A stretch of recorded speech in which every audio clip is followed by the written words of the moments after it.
અને જનક જેવા જો રાજા આ ધરતીને ખેડે તો હજી પણ આ ધરતીમાંથી સીતા નીકળે. અને જ્યાં લક્ષ્મણ રેખા આડી મારી છે મિત્રો, ત્યાંથી હજી પણ રાવણ બીતા બીતા નીકળે.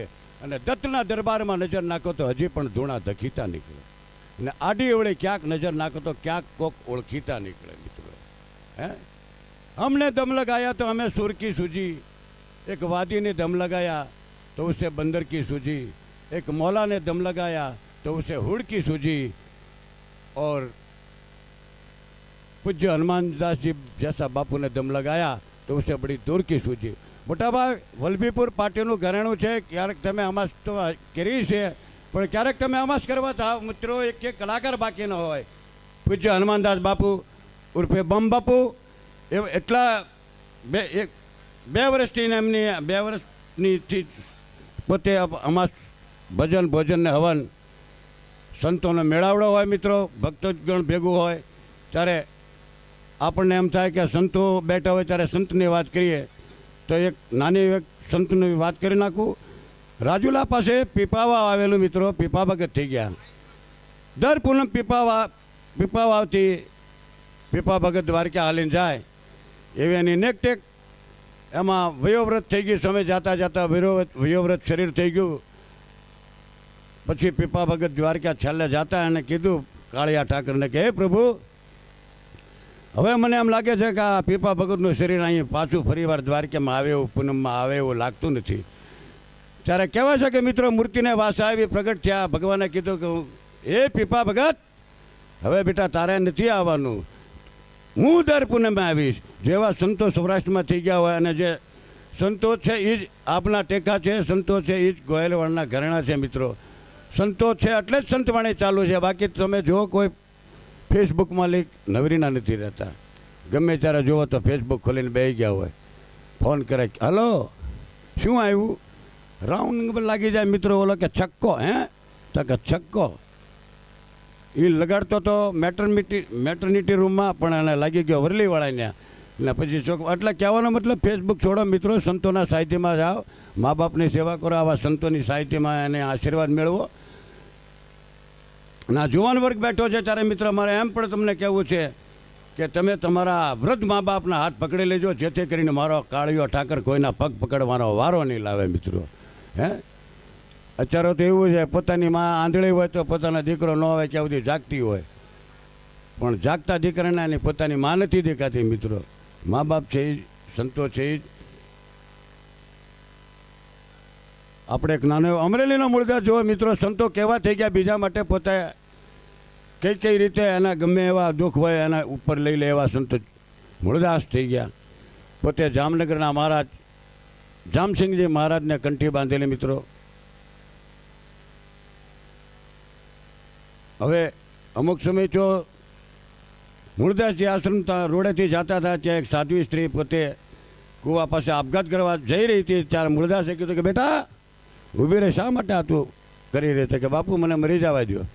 તો કે નહીં બેટા, હું સંત છું, મારી નજર દૃષ્ટિ આ ન બને, કારણ બતાડ. એટલે 21 વર્ષની સાધ્વી સ્ત્રી પોતે એમ કહે છે કે એ બાપા મારીથી ભૂલ થઈ ગઈ છે અને એનું નામ નથી આપી શકું એમ, જેથી કરીને મેં આપઘાતનો રસ્તો અપનાવ્યો હતો. તો કે નહીં બેટી, આજ તને તકલીફ છે ને, તું નામ નથી દઈ શકતી, પણ જા આ દુનિયા પૂછે ને તો એને કહેજે આ સંત મૂળદાસનું બાળક છે. અને આ વાત ધીરે ધીરે સવાર પડી, ખબર બધાને પડી અમરેલીમાં, કહો સંત મૂળદાસ તો પાપી નીકળ્યો, એણે આવો કુકર્મ કર્યું છે. ત્યારે સંત મૂળદાસને દુનિયા અવળે ગધેડે ચડાવી સર્કસ કાઢે છે. જોતજોતામાં ઘણો સમય થઈ જાય છે. આ વાત જામનગરના મહારાજા જામસિંહજી બાપુને કાને પહોંચે છે અને પોતે કેમ કે ઓહો બાપુ આવા નીકળ્યા, મેં આવા ધાર્યા નહોતા એમ કરીને પોતે કંઠીનો ત્યાગ કરીને કંઠી ફેંકી દે છે મિત્રો, અને નવા ગુરુ ધારણ કરે છે અને રાજઠાઠમાં રહેતા હોય છે. અમુક સમય થયો પછી મૂળદાસને એમ થયું કે ચાલ ને, એને કોકે કીધું કે બાપુ નવા, તો કાંઈ વાંધો નહીં. મૂળદાસને થોડુંક આત્માને દુઃખ લાગ્યું કે મેં જેને કંઠી બાંધી હતી એ મને ન ઓળખ, દુનિયા તો ઠીક છે પણ જેને મેં કંઠી બાંધી હતી એ મને ન ઓળખી શક્યો. કાંઈ વાંધો નહીં. અમુક સમય થયો એટલે મૂળદાસજી જામનગર ગયા અને એમ થયું ચાલ ને શું કરું, તપાસ તો કરું. જામનગરમાં મહારાજ અકડા ટેક સભા ભરીને બેઠા હતા અને મૂળદાસજી જાતા ત્યાં જ્યાં રસ્તામાં મિત્રો એક બિલાડી મરેલી પડી, એની નજરે દ્રષ્ટિએ ચડી એટલે બિલાડીનું પગ પકડીને લઈ ગયા અને જામનગરના મહારાજાને કહ્યું, હે જામનગરના મહારાજ જામસિંહજી, આ બિલાડી મૃત્યુ પામી છે, આના બચ્ચા દૂધ વગરના ટળ વળે છે, આમાં છે કોઈને કાંઈ જીવતી કરે એવી? જાણે નવા ગુરુ લોકો હતા એ પણ આમ નીચું ભીષ્મની જેમ નીચે નાખી દીધું માથું. મિત્રો કોઈએ પ્રયોગ ન કર્યો ત્યારે મૂળદાસજીએ કીધું કે કોઈથી ન થાય તો લાવો જલરામ, હું પ્રયોગ કરું. ત્યારે મૂળદાસના સંત પોતાની આવી આપીને એમ જે મંત્ર તંત્રથી મીંદડીને અંજલિ છાંટે છે પાણીની, અને મીંદડી મ્યા મ્યાવ કરતી વહી જાય છે. મિત્રો ત્યારે કીધું છે કે સંતના સર્ટિફિકેટો ન હોય, સંતને નમે તે ગમે, ને સંતોની સેવા કરો, સંતની પાસે જાઓ, સુખી થવાની ચાવીઓ ઈ જ છે. બાકી તો બધી ચાવીઓમાં ગમે એ માસ્ટર કે લગાડીને મિત્રો વૈયા જશે. સંતોએ લખ્યું છે, ગામની દિવાલો અમથી નથી બગાડી, લખ્યું છે કે દીકરી દીકરાના વારસામાં ધનની પણ જ્ઞાન આપજો. ધન છે તો કોઈક બંદૂકની નાળ છે તે કે છરીને એણીયાથી લઈ જાય છે, પણ જ્ઞાન છે તે પોતે તરશે ને બીજાને તરશે. મિત્રો આ સંતનો શું ના કરી શકે? એને સંત કહેવાય. પોતે તરે ને બીજાને તારે, પોતે તો સુખી હોય, પોતાના બીજાના દુઃખ લઈ લે, એ જ સંત. એ આપણા હનુમાનદાસ બાપુ, આપણા જમનાદાસજી, અનેક પધારેલ સંતો મંતો. અત્યારે હનુમાનદાસજી બાપુનું તો વાત જ આવે છે. અમારા રાજુભાઈ સોલંકીએ કીધું તો ખાસ રિક્ષા મોકલી છે. મેં કીધું બાપુ તો આવી જતો તો બહુ દર્શન થઈ જાય. અને આજે બાપુને ભાળીને અમને ખૂબ ખૂબ આનંદ આવે છે મિત્રો.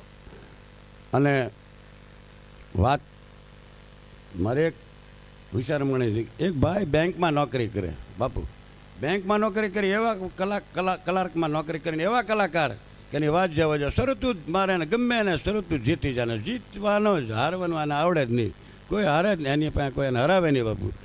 એમાં અમુક સમય નોકરી છે પછી બદલી થઈ એની બારગામ, ભાવનગરથી અમરેલી ગયા. એટલા ભાવનગરના મેનેજરે એને કીધું અમરેલીવાળાને કે એક ભાઈની બદલી થઈને આવે, સોમવારે રજૂ થઈ છે, શનિવારે આપી છે એને બદલીનો ઓર્ડર, અને ધ્યાન રાખજો.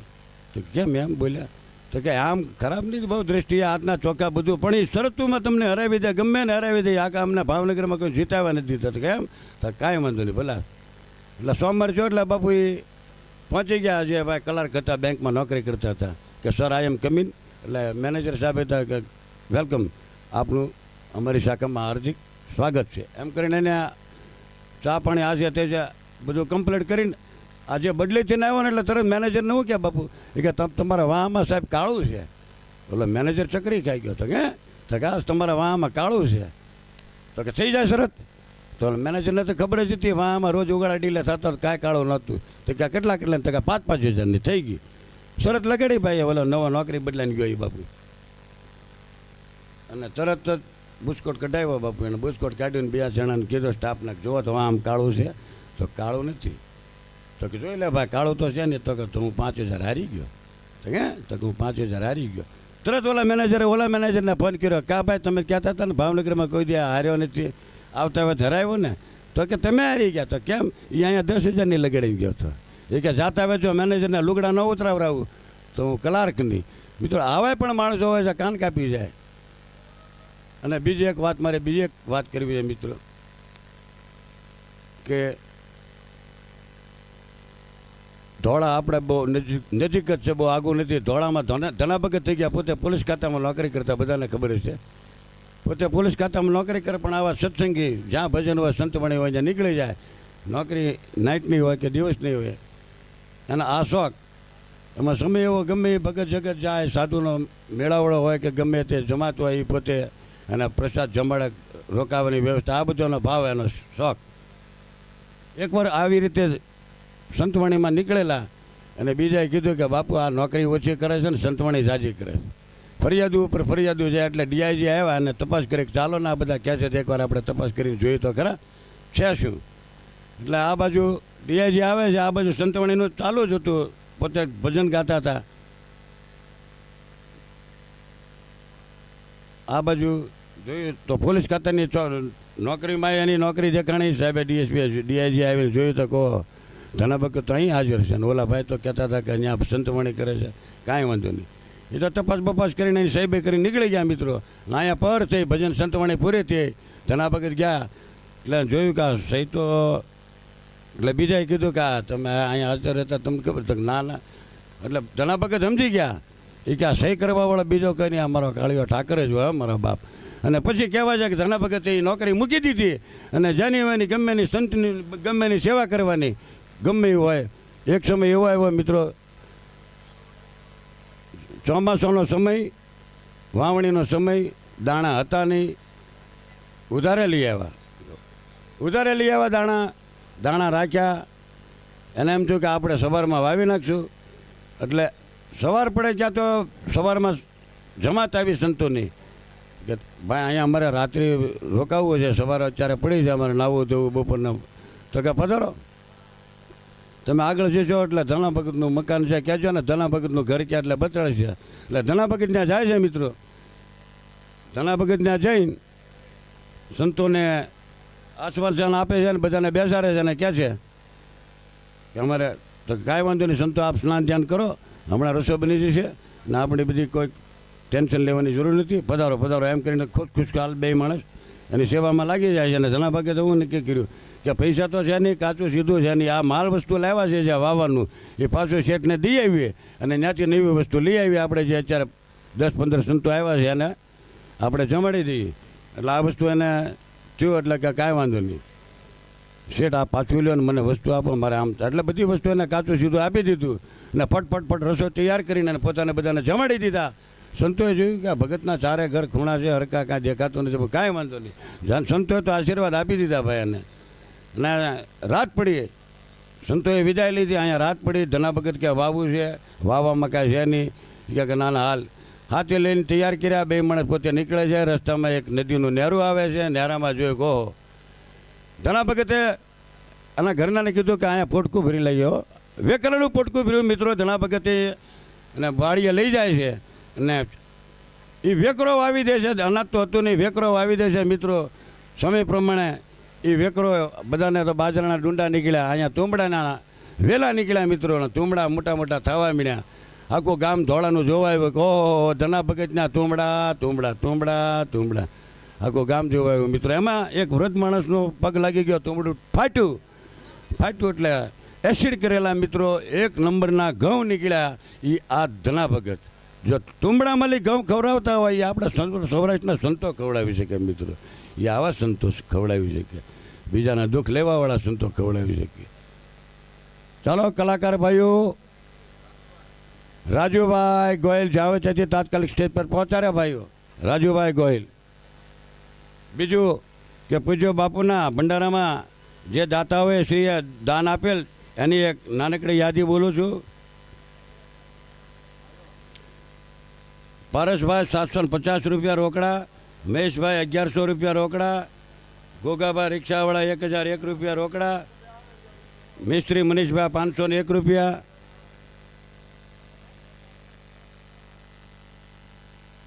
પછી રામ ભરોસે આવે છે ભાઈ. વીરુભાઈ તરફથી 201, જીતુભાઈ મિસ્ત્રી તરફથી 201, મામાદેવ 100 રોકડા, રામ ભરોસે 200 રોકડા, વાઘેલા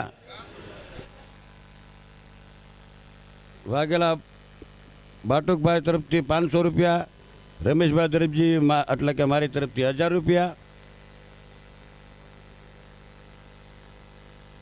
1000 રૂપિયા હરિભાઈ જીવાભાઈ મકવાણા રિક્ષાવાળા, 500 રૂપિયા હિતેશભાઈ માળી, 150 રૂપિયા અરવિંદભાઈ, 501 રૂપિયા નાથાભાઈ મહાદેવ, 501 રામભાઈ ગાય મારુતિનગર, 200 રૂપિયા કાનાદાદા દેવડા, 501 દિનેશભાઈ ડાબી ગૌશાળા, 501 સાગરભાઈ બકાલાવાળા સિંધી કેમ્પ.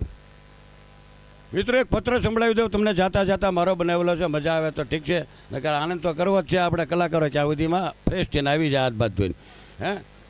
કે પત્ર લખું છું પ્રેમથી પ્રિયા હિતથી વાંચજે, વાંચતા લાગે દુઃખ તો દિલમાં દબાવી રાખજે, જીવતો તો તું આવી નહીં મેર્યા પછી તું આવજે, આવીને મારી લાશ ઉપર થનક થનક તું નાચજે, નાચતા વાગે હાડકા તો તું એને ખેંચી કાઢજે, હાડકાની તું હોળી બનાવી બેઠી બેઠી તાપજે, તાપતા વધે રાખતો વાસણ માંજી નાખજે.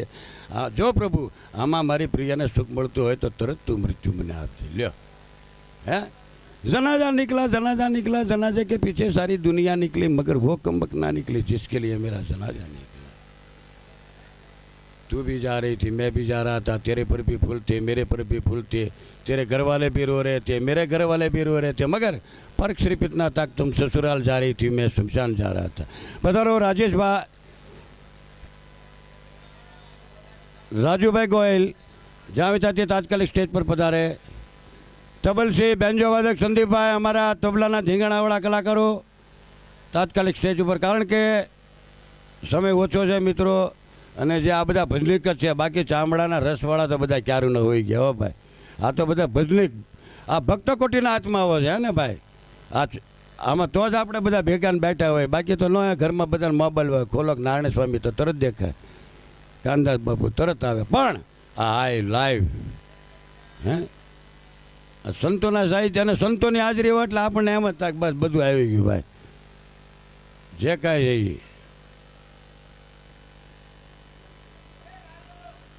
સ્વામી વિવેકાનંદનો ઇતિહાસ જુઓ મિત્રો, 39 વર્ષની અંદર પોતે શરીર છોડી દીધું, પણ આનું તમે જુઓ વિદેશમાં કહેવાય છે કે બધા પ્રવચન કરવા ગયા ને સ્વામી વિવેકાનંદ આપણે તો કીધા હાવ હેઠે મૂકેલી બધાની હાવ નીચે, એટલે આપણે તો એમ કે આ બધાનો વજન કેમ આ ભારત દેશની ને ભારત એક જ એવો છે એને માં કહેવામાં આવે, બાકી બધું ક્યાં છે નહીં, બધું ત્યાં બધું મળે પણ માં ન મળે હે ને। હવે તમે જોવો ને બધાને અમેરિકાનો રોગ લાગી ગયો, ટૂંકમાં જ બોલે ઇંગ્લિશ, હાય હલો હાવર્યું। મંદિરે જાય તો આ મેં કીધું આ થોડુંક ગુજરાતી ભૂલી ન જાય, હનુમાનજીના મંદિરે જઈને ઇંગ્લિશ બોલશે, હું એ કહે હલો હનુ હાય હનુ શોર્ટકટ। પણ રાજુભાઈ સોલંકી તેમજ દરેક આપણો સ્ટાફ આવી જાય ભાઈ, આ પૂજ્ય બાપુને નાને આ સંતવાણી સાંભળવા આવ્યા છો ભાઈ, આગે આગે છે આપણા સંતો, કોઈ દી ક્યાંય જાય નહીં। પધારો પધારો રાજુભાઈ સોલંકી। મિત્રો જાની જોતા તારા યત્રે ઉપસ્થિત, તો રાજુભાઈ ગોયલને જોરદાર તાળીઓના ગડગડાટથી વધારીએ મિત્રો।